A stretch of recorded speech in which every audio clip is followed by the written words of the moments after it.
Agora, Serrão, sobre esse tema, as offshores elas representam uma falta de confiança daquele investidor com o seu próprio país, né, com a política econômica do seu próprio país.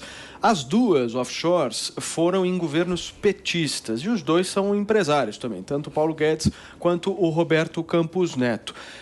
Como é que você vê essa história? Ou seja, porque as offshores foram criadas há anos, né? Não estamos falando aqui de criações recentes. Existe esse conflito de interesse, mesmo a criação tendo sido feita há anos atrás? Saudações, meus amigos e amados haters. Vamos analisar tudo com muita calma. Hoje, 4 de outubro, é dia de São Francisco de Assis.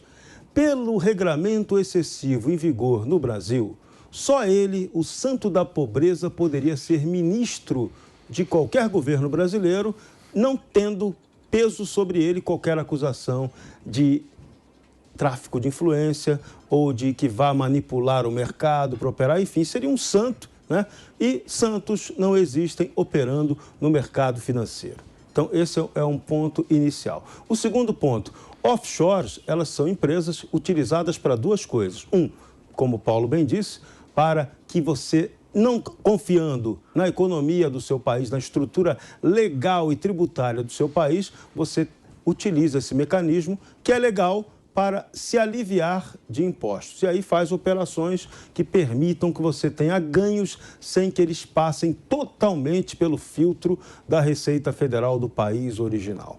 Outro ponto pelo qual as offshores são muito utilizadas, e isso foi visado e combatido internacionalmente, há uma lupa atuando sobre isso, principalmente depois do atentado de 11 de setembro, é a utilização dessas empresas para lavagem de dinheiro. Então, esse é um outro ponto que também é colocado. Mas você não pode comparar e nem ser leviano de afirmar que empresários utilizam essas empresas só para desonestidade. Então, esse limite entre o trabalho empresarial sério e o trabalho canalha é que tem que ser investigado. Por exemplo, muitas dessas empresas nos governos anteriores do Brasil foram, sim, utilizadas para falcatruas, e a Lava Jato pegou-as em flagrante.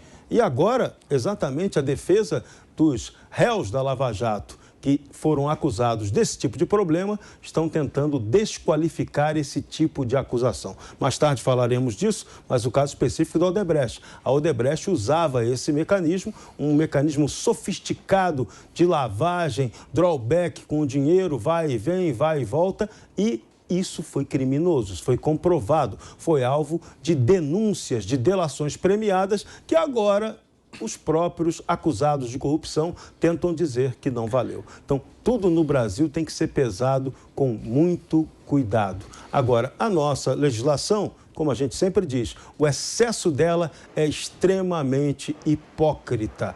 Então, nós nunca temos certeza de nada. Em 2017, novembro de 2017, houve uma denúncia parecida contra o ex-ministro Henrique Meirelles, que também foi presidente do Banco Central, de que teria empresa offshore lá fora. Qual desse cara gigantesco, membro do mercado financeiro, não tem uma empresa dessa lá fora? Ele só não tem se ele for otário.